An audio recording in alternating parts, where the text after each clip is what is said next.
Là, si les contenus voyagent, c'est parce qu'on les fait voyager, c'est parce qu'on les partage. Donc si ton contenu est partageable et donne l'idée à la personne qui le voit de le transmettre, d'en faire profiter plus de gens, ben, tu as gagné en fait. Mais c'est pas forcément une grosse viralité qu'on va chercher, tu vois? Enfin, moi je dis toujours que faire le buzz, c'est la pire chose qui peut t'arriver. Tu vas attirer toute une masse de gens qui ne sont pas forcément pertinents pour ce que toi tu fais, qui ne seront pas forcément les personnes avec qui tu veux travailler toi, et tu vas avoir comme ça peut-être un flux de nouveaux spectateurs, de nouveaux abonnés, mais le contenu suivant que tu vas poster, il va faire un énorme flop. Parce que ces gens-là, ils s'attendront, tu auras peut-être fait un truc qui sort un peu de l'ordinaire et qui aura beaucoup buzzé, mais ces gens-là s'attendront à ce que tu fasses un autre truc aussi extraordinaire qui buzz tout autant et qui parle du même sujet. Alors que peut-être ton truc qui a buzzé, il a buzzé parce que tu es un petit peu à la marge de ce que tu fais d'habitude, peut-être même que ça concerne pas forcément directement ce que tu fais, alors que toi, bah, habituellement, tu fais du contenu sur ce que tu proposes, tu vois, sur comment tu aides les gens, sur les problèmes que tu résous. Donc, est-ce que tu veux vraiment des personnes que peuvent t'apporter un méga buzz? Bah oui et non, tu vois, parce que bah, c'est pas toujours souhaitable. Il vaut mieux une croissance organique lente, solide et naturelle, que tu construis petit à petit. Moi, par exemple, ce mois-ci, j'ai fait 13 abonnés, tu vois. Bah, c'est pas beaucoup, mais ça me va très bien. Enfin, j'ai pas besoin de plus, tu vois? Enfin, j'ai pas un compte énormissime, mais je vis, de ma présence, digitale et voilà, enfin, c'est pas on n'a pas besoin d'avoir beaucoup d'abonnés, en fait, pour pouvoir convertir. C'est faux, les abonnés, c'est ce qu'on appelle une vanity metric, c'est un leurre. C'est c'est c'est c'est c'est pas ça qui va te faire que tu vas signer des clients. Alors, est-ce que le 90-10, c'est parler de ce que enfin, parler pendant toute ma vidéo et puis si ma vidéo dure 10 minutes, que dans la dernière minute, je fasse une accroche? Ouais. Eh ben, ça dépend de dans quelle stratégie tu es. Si tu es en plein lancement d'une offre, évidemment que tu vas en parler beaucoup, mais tu peux pas faire ça tout le temps. Tu peux pas saturer ton audience avec tout le temps de l'offre, de l'offre, de l'offre, de l'offre, c'est pas possible. Comment tu fasses des contenus qui soient pas intentionnellement pour la vente, tu vois? Il faut Il quand peut se le même permettre que parce qu'il est déjà à un stade un peu élevé. je pense que Thibaut InShape est dans des mécaniques d'acquisition qui sont au-delà de la personne qui commence à être présente sur les réseaux. Là, il est dans une forme de contenu, je dirais, mainstream, tu vois? Parce qu'il a une très, très large audience, donc il peut pas se permettre de «fâcher» entre guillemets. Il fait très peu de contenu, comment dire? Clivant. Il a son audience, il a les gens qui kiffent ce qu'il fait et il va pas aller dans des il va pas enfin, il essaie de mettre tout le monde d'accord, en fait, parmi les gens qui le suivent. Aussi parce que le fait qu'il ait posté longtemps, lui permet de savoir ce que son audience aime. Mais le truc, c'est Oui, c'est que vrai. Thibaut InShape est un influenceur.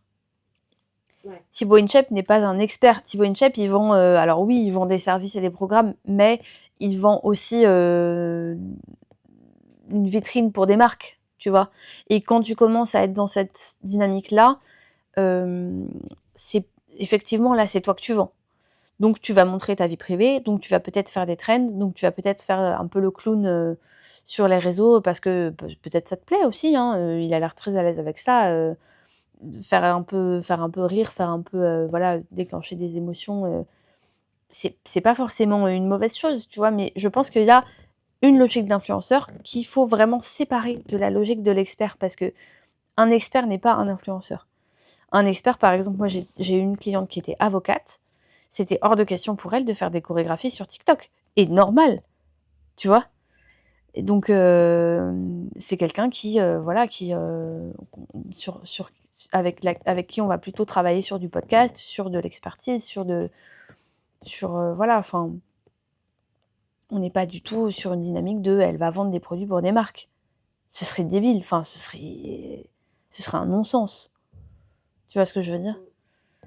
Donc on n'est vraiment pas du tout sur, des logiques que j'appelle moi des logiques d'influence.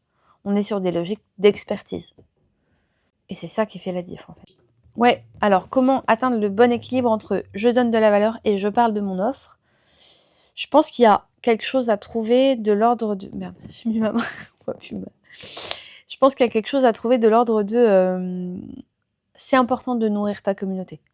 Parce qu'elle vient te voir, elle t'accorde de son temps, donc il faut remercier ça. Il faut, tu vois, acknowledge ça. Il faut vraiment dire que tu es content que les gens soient là, que ça te fait plaisir, que c'est important pour toi, que ça compte pour toi et que du coup, tu vas remercier en conséquence, tu vois. Avec voilà, une partie de ton expertise, un guide, quelque chose qui est pertinent, un appel avec toi, quelques minutes passées ensemble, ou une vidéo où tu expliques, vraiment une vidéo plus longue, plus travaillée, où tu vas expliquer ce que tu fais. Nourrir la curiosité en fait. Nourrir la curiosité et une fois que la curiosité est rassasiée, je dirais, là oui, ça devient évident que si la personne, elle aime ce que tu fais et ça lui parle, oui, elle a même envie, d'aller plus loin, tu vois? C'est vraiment ça qu'on va chercher. On va pas, faire de la réclame. On va faire en sorte que la personne, elle ait le déclic par elle-même. Tu vois ce que je veux dire? On est vraiment dans un truc de, on va, on va aller chercher les personnes pour qui c'est évident de travailler avec nous. Les autres, on s'en fout. C'est pas elles qui nous intéressent. Les autres, peut-être, enfin, c'est pas qu'on s'en fout, mais les autres, soit on s'en fout parce que oui, effectivement, il y a des gens avec qui on n'a pas envie de travailler et c'est normal. Moi, il y a des gens que je refuse parce que, voilà, j'ai une éthique, j'ai des valeurs qui font qu'il y a certaines personnes avec qui je ne veux pas travailler. Par exemple, les personnes qui font du MLM, je ne travaille pas avec elles. Les personnes, moi, je travaille avec des experts qui vendent des services. Alors ça m'arrive de faire du produit matériel, des choses, voilà, mais c'est plus rare.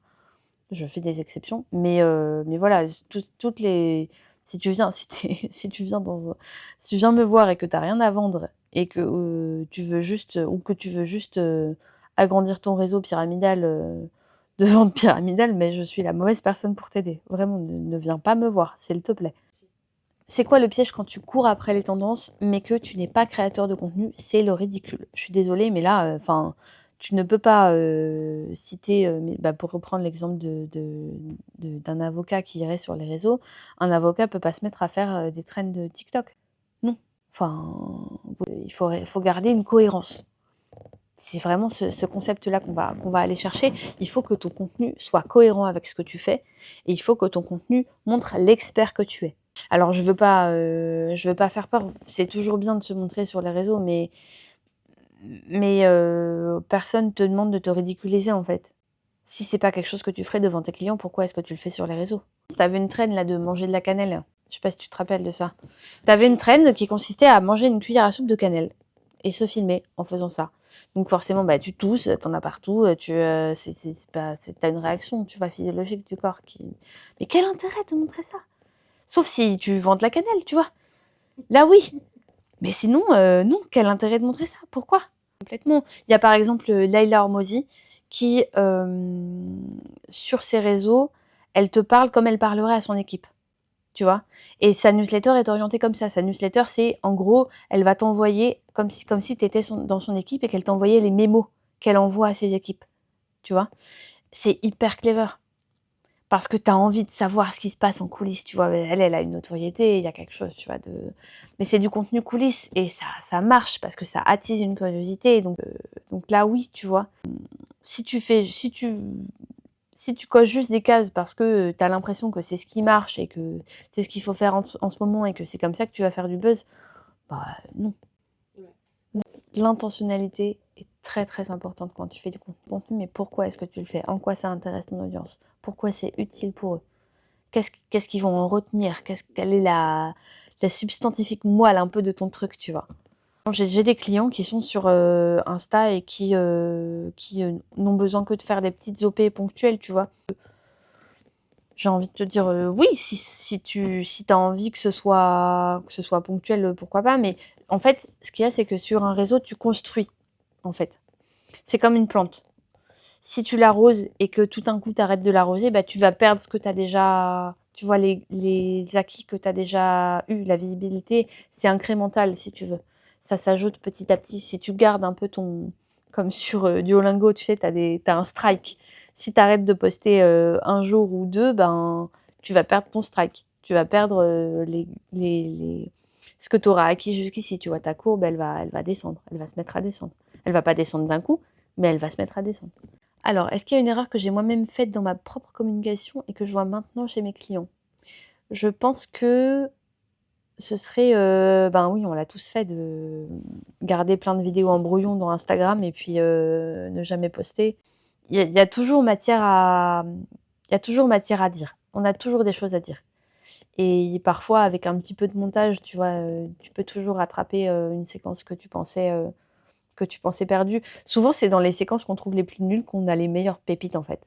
Des fois, c'est là que se trouve un peu tu vois, ce qui va parler, en fait. C'est dans c'est c'est quand le contenu n'est pas parfait qu'il peut vraiment déclencher un lien avec l'audience. Tu vois? Parce que, bah, on n'est pas des robots, on n'est pas parfaits, on a besoin de sentir que les gens qui nous parlent, sont humains, en fait, et font des erreurs. Si je devais résumer en une phrase ce qui fait qu'un contenu organique fonctionne pour un dirigeant, je dirais que c'est un contenu qui lui ressemble. C'est un contenu qui le montre dans sa posture d'experte. Et c'est un contenu qui va créer un lien avec son audience, qui va s'adresser à quelque chose que vit son audience, quoi que ce soit. Mais il faut que ce soit, que ça crée ce lien, en fait. Peut-être que ce sera un élément de son parcours, peut-être que ce sera un élément de son quotidien pro, peut-être que ce sera une interaction avec un collaborateur ou avec un client, mais on a besoin d'avoir un peu matière à se lier. Comment on différencie un contenu à like d'un contenu à client? Je dirais que alors déjà, les likes, c'est pas la métrique la plus pertinente, à observer. Souvent, c'est pas les gens qui likent, qui vont, devenir tes clients. C'est pas alors, oui, il y a des exceptions, mais, tu peux avoir un peu ta fanbase, qui va jamais rien t'acheter et puis des gens qui sont un peu plus dans l'ombre, qui observent et qui, le moment venu, passent à l'action, tu vois? Les likes, c'est pas ce qu'on regarde en premier. La visibilité, les vues, par exemple, les vues au mois, c'est déjà une métrique beaucoup plus pertinente. Les abonnés, bon, non, parce que dans les abonnés, tu as des gens qui, si je prends Instagram, qui n'ont plus Instagram depuis longtemps et qui pourtant sont toujours comptés dans tes abonnés. Mais ça risque de changer d'ailleurs. Instagram est en train de tester là, sur un petit pool de gens, de n'afficher dans les abonnés que les gens avec qui tu es mutuellement abonné. Donc là, ça, s'ils le passent s'ils le passent pour tout le monde, il y en a qui vont saigner du nez, quoi. Qui vont perdre énormément d'abonnés parce que ce seront des comptes, fantômes ou des comptes, qu'ils ne suivent pas en retour ou, voilà. Mais du coup, un contenu à like, c'est pas forcément un contenu qui va te ramener des clients parce que peut-être que c'est un contenu qui va, parler d'un truc qui plaît, mais au contraire, un contenu qui te rapporte des clients, c'est un contenu qui plaît pas forcément parce que c'est un contenu qui va chercher, ton client, ton futur client, à un endroit où il a un angle mort. Et c'est justement le fait d'être mis face à cet angle mort qui va enclencher une réflexion qui, in fine, va lui faire se dire: «Bon, bah, c'est bon, là, je peux plus me voiler la face, faut que je passe à l'action, en fait». Mais c'est pas confortable, donc c'est pas likeable, tu vois? Par quelle plateforme je conseille à un client de démarrer sur les réseaux sociaux? Bah, toutes. Désolée, mais il faut toutes les tester, en fait. Si tu pas de data, tu peux pas savoir quelle plateforme marche le mieux pour toi. Moi, je peux pas te dire: «Bah, tu fais ça, faut que tu ailles sur Insta». Oui, on peut supposer, tu vois? Parce que ça a marché pour ton concurrent, donc peut-être qu'il y a un marché. C'est en général comme ça qu'on réfléchit, mais derrière, si, on poste mais qu'on va pas, vérifier ce qu'on a fait par de la data, ça n'a aucune pertinence. Quand tu commences, il faut faire des tests et voir les datas en lien avec les tests. Faire, mettons, je sais pas, entre 1 mois et 3 mois de contenu et puis voir les retombées, voir où sont les forces en fait, voir ce qui a marché, ce qui n'a pas marché, ce qu'on garde et puis ce qu'on laisse de côté. Alors, on entend souvent dire qu'il faut poster, alors, à partir de quand ça devient de la surproduction inutile et combien de contenu par semaine il faut faire une fois qu'on est un peu installé? Une fois qu'on est un peu installé, ça dépend de ta stratégie. Si tu as un truc à vendre, il va falloir que tu accélères un petit peu ta production de contenu pour être plus visible, pour que les gens pensent à toi plus souvent. Si tu as pas forcément de choses à vendre et que tu veux ralentir la cadence, tu peux ralentir. Voilà, moi j'aime pas laisser crever mes plantes personnellement. Donc je veille à avoir une présence assez régulière, pour que aussi, les moments où je vends quelque chose, ce soit pas vu comme de l'opportunisme. Tu vois? Quand j'ai quelque chose à proposer, quand j'ai un investissement à proposer à mes clients, un nouvel investissement qui pourra leur rapporter des choses. Que j'ai une offre tout simplement à leur suggérer. J'ai besoin que ce soit pas juste hors d'un contexte, tu vois, de visibilité. Donc oui, ben, moi, ma posture actuelle, c'est de poster beaucoup parce que j'ai des choses à dire. Du coup, ben, quand je propose quelque chose, ça paraît pas complètement hors sol ou sorti de son contexte, tu vois. C'est dans le mouvement. C'est dans une fluidité qui est installée déjà. Quand un dirigeant me dit: «J'ai rien à dire», comment je lui montre qu'il a une mine de sujets sous les yeux? Je pense qu'un dirigeant qui a rien à dire, il va de toute façon avoir déjà une posture d'expert avec ses collaborateurs, avec ses clients, dans son quotidien. Il va tous les jours, mettre son costume, littéralement et aussi métaphoriquement, tu vois? Il va, incarner, quelque chose, incarner une droiture, incarner, une force de persuasion, une force de décision, une force de caractère qui lui sert dans son travail et ça, c'est hyper intéressant à montrer parce que c'est très riche, en fait. C'est ton talent, quelque part, tu vois? Et ça ça a quelque chose, ça a une couleur, en fait. C'est ça qu'on va chercher à mettre en avant dans ta communication. Comment on construit un post qui donne envie de prendre contact avec moi sans avoir l'air de vendre? J'ai refait. Comment on construit un post qui donne envie de prendre contact avec soi sans avoir l'air de vendre? Je pense qu'un post qui donne envie de prendre contact avec soi, c'est un post où on a dit qu'on pouvait prendre contact avec soi déjà. Ça me paraît être une bonne base. Mais avant tout, un post, il va donner envie de prendre contact avec soi si derrière tu donnes les moyens de prendre contact avec toi. Si derrière, tu as, les bonnes bases qui permettent de te contacter, clairement, si on sait directement quoi faire pour te joindre, si on sait directement pourquoi est-ce qu'on t'appelle, si on sait directement, quel est le chemin qu'on prend, en fait. Si c'est clairement, mis en avant. C'est quoi la différence entre parler de son expertise et parler de son offre? Je dirais que quand tu parles de ton expertise, tu prépares indirectement le fait de parler de ton offre.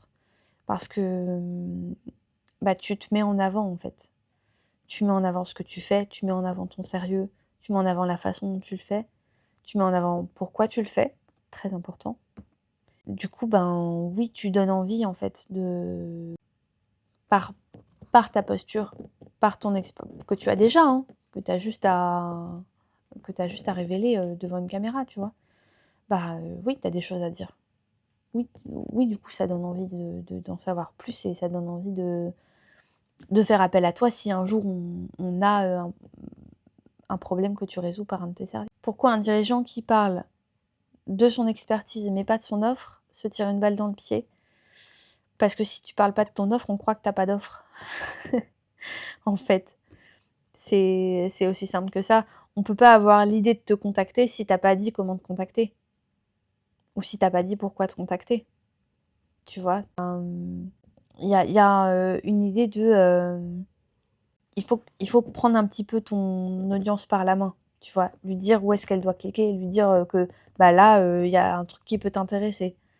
Là, moi, je fais ça et je le propose pour 3 personnes seulement. Donc, si tu veux en faire partie, c'est maintenant, quoi. Et si tu crées pas l'occasion, en fait, il y a pas d'occasion, tu vois? C'est aussi simple que ça.